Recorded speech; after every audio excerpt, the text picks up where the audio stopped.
Perkenalkan, nama saya Rita Mariani Bekamale, NIM 192511045. Saya dari kelas B, Program Studi Pendidikan Sosiologi, Fakultas Keguruan dan Ilmu Pendidikan Universitas Muhammadiyah Kupang. Nah, di sini saya akan menjelaskan materi tentang teori pendidikan multikultural. Teori pendidikan multikultural merupakan suatu rangkaian kepercayaan, sepak pilet, dan penjelasan yang mengakui dan menilai pentingnya keragaman budaya dan etis di dalam membentuk gaya hidup, pengalaman sosial, identitas pribadi, kesempatan pendidikan dari individu, kelompok, maupun negara.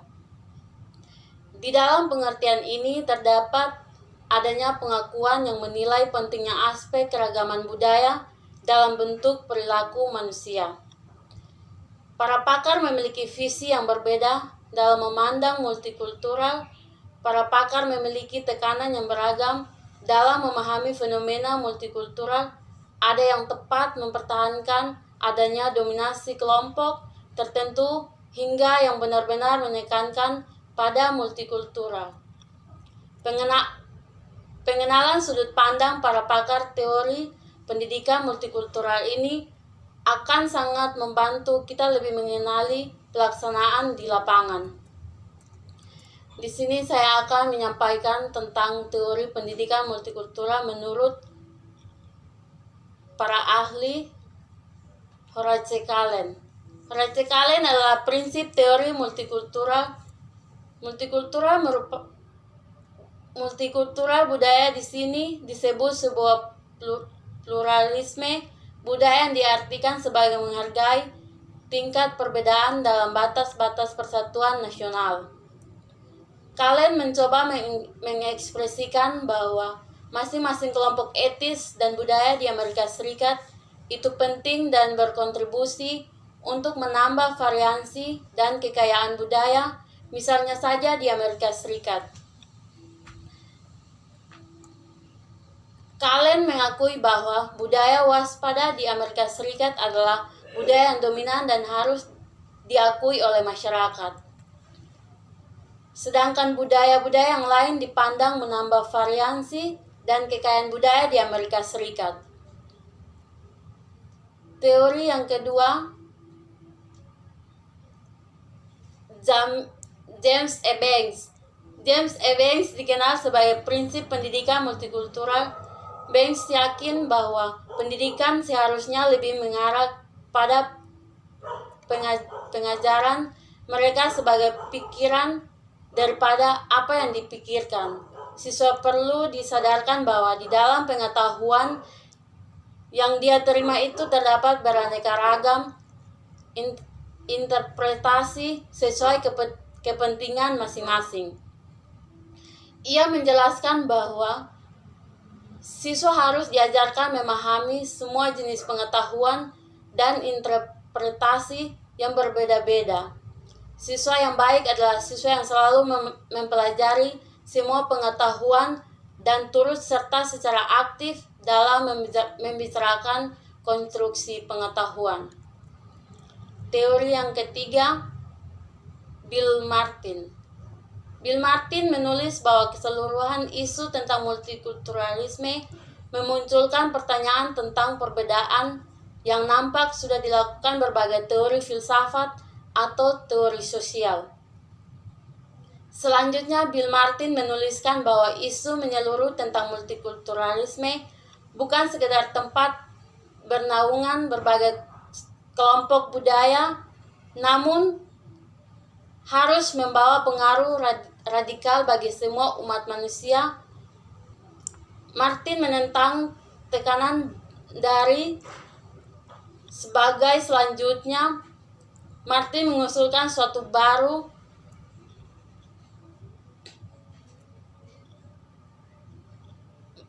Martin mengatakan bahwa di samping isu tentang kelas sosial, ras, etnis, dan pandangan lain yang berbeda, diperlukan komunikasi tentang berbagai segi pandang yang berbeda.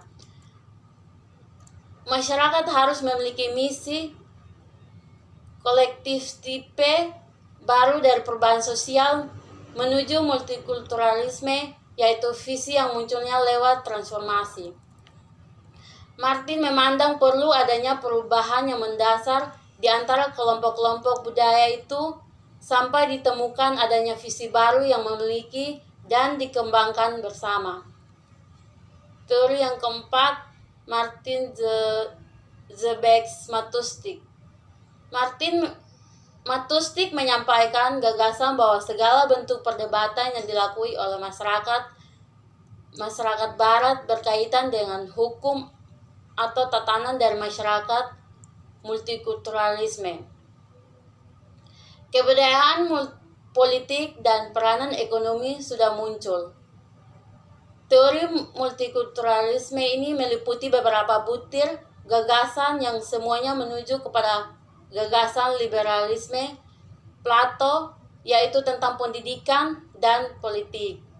Dalam gagasan Plato tersebut, multikultural bukan hanya memberi norma politik dan akademi klasik bagi pemimpin dan negara ideal yang diciptakan, namun juga menjadi petunjuk dalam pembahasan bersama tentang pendidikan bagi yang tertindas.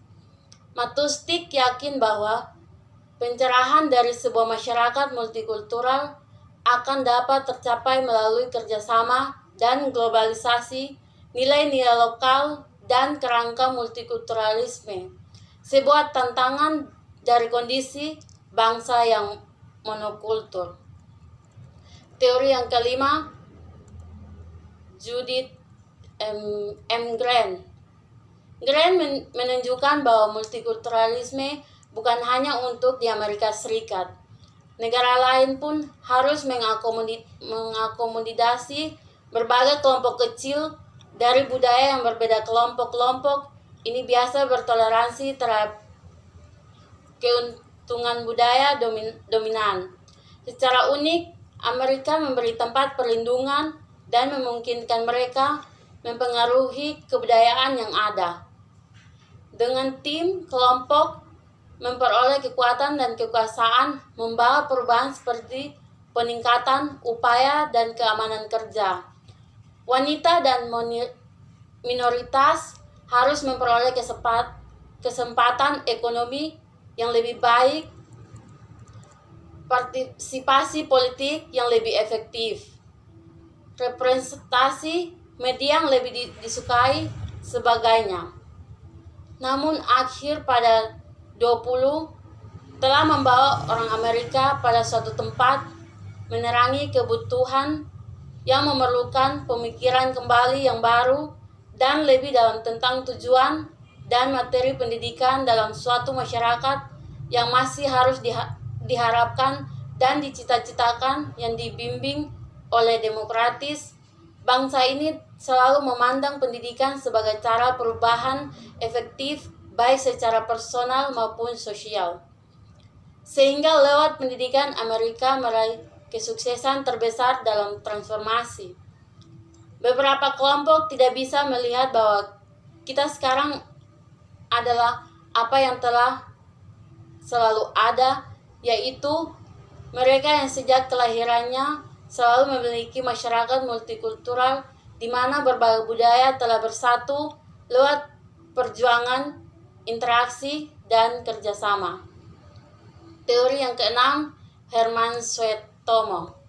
Herman Suetomo mengungkapkan bahwa pendidikan multikultural merupakan suatu bentuk inovasi pendidikan yang diwujudkan dengan gerakan pembaharuan dalam rangka menanamkan betapa pentingnya kehidupan bersama dalam keragaman dan perbedaan dengan semangat kesetaraan, saling memahami, saling percaya, menghargai persamaan dan perbedaan juga beragam keunikan suku, etnis, dan agama. Hal tersebut bertujuan untuk menciptakan suatu relasi dan independensi dan kondisi yang saling menghargai dan menerima. Perbedaan pendapat dengan pikiran yang positif dan terbuka guna menemukan jalan terbaik untuk menyelesaikan konflik dan menciptakan perdamaian. Tentang demikian, mungkinnya pelajaran dan pendidikan multikultural tidak terlepas dari konsep-konsep pembaharuan tentang konsep yang konstruktif sebagai perwujudan pendidikan multikultural. Teori yang ketujuh, Musa Asy'ariyah. Menurut Musa Asy'ariyah, pendidikan multikultural merupakan proses pemberian pelatihan tentang cara hidup untuk saling menghormati dengan tulus dan meningkatkan sikap toleransi terhadap keberagamaan budaya Indonesia yang hidup di tengah-tengah masyarakat plural. Maksud plural di sini ialah sebuah kerangka di mana ada interaksi beberapa kelompok-kelompok yang menunjukkan rasa saling menghormati dan toleransi satu sama lain. Dalam konsep pluralisme bahwa Indonesia yang beraneka ragam ini mulai dari suku, agama, ras, dan golongan darah menjadi bangsa yang satu dan utuh. Teori yang kedelapan, Ainurul Fikdawan. Beliau mengungkapkan bahwa pendidikan multikultural adalah suatu proses yang berkesinambungan dalam upaya mengembangkan potensi dan keterampilan yang dimiliki manusia dengan cara menghargai heterogenitas dan pluralitas sebagai konsekuensi akan adanya keberagaman suku, etnis, budaya maupun aliran agama. 9. Henry Alexis Rudolph Tiller. Tiller adalah sosok yang sudah sangat familiar dalam dunia pendidikan nasional di Indonesia. Ia merupakan salah seorang pendidik, pemikir, praktis pendidikan yang kini menjadi aset nasional bagi bangsa ini karena pemikiran kritisnya dalam menyikapi kinerja pendidikan nasional. Henry Alexis Rudolph Tiller dilahirkan pada 6 Juni 1932 di desa yang relatif terpencil di tepi Danau Tondano, Sulawesi Utara. Menurut Henry Alexis Rudolph Tiller, pengertian pendidikan multikultural merujuk pada wawasan lintas batas yang bertujuan mengupas berbagai persoalan tentang hak asasi manusia, keadilan sosial, agama, moral, edukasi, dan isu-isu politik. Secara sederhana, multikulturalisme dapat dipahami sebagai sikap bagaimana masing-masing kelompok bersedia untuk menyatu tanpa memperdulikan keragaman budaya yang dimiliki. Mereka semua melebur, tidak menonjolkan perbedaan masing-masing kultur, etnik, dan budaya, diusahakan agar interaksi ke dalam kegiatan-kegiatan pendidikan dalam rangka pembaharuan kurikulum yang menunjang gerakan pendidikan multikultural. Pandangan Henry Alexis Rudolph Tiller mengenai pendidikan multikultural adalah merupakan proses pengembangan sikap kedewasaan manusia melalui upaya pengajaran, pelatih, proses, dan cara mendidik yang menghargai pluralitas, heterogenitas secara humanistik. Beliau mengemukakan gagasan mengenai pendidikan multikultural adalah sebagai tawaran konsep bagi dunia pendidikan Indonesia ke depan, khusus pendidikan yang berciri khas Islam yang di Indonesia. Dalam hal ini adalah madrasah, bagaimana jika pendidikan multikultural yang digagas oleh Tiller tersebut diterapkan pada madrasah sebagai salah satu lembaga pendidikan Islam di Indonesia. Hal ini dapat dilakukan dengan cara memasukkan nilai-nilai dari pendidik multikultural. Nilai-nilai tersebut di antaranya apresiasi terhadap pernyataan pluralitas budaya dalam masyarakat. Teori yang ke-10, Zubaidi. Zubaidi menjelaskan bahwa pendidikan multikultural ialah suatu proses pembaruan yang merubah komponen pendidikan, termasuk di dalamnya terdapat struktur, mata pelajaran, aturan prosedur, kurikulum, nilai dasar pendidikan, mata pelajaran, dan kebijakan pemerintah untuk merefleksikan munculnya pluralisme budaya sebagai realitas masyarakat Indonesia. Sekian dan terima kasih penyampaian mengenai teori pendidikan multikultural. Semoga bermanfaat bagi kita semua. Terima kasih.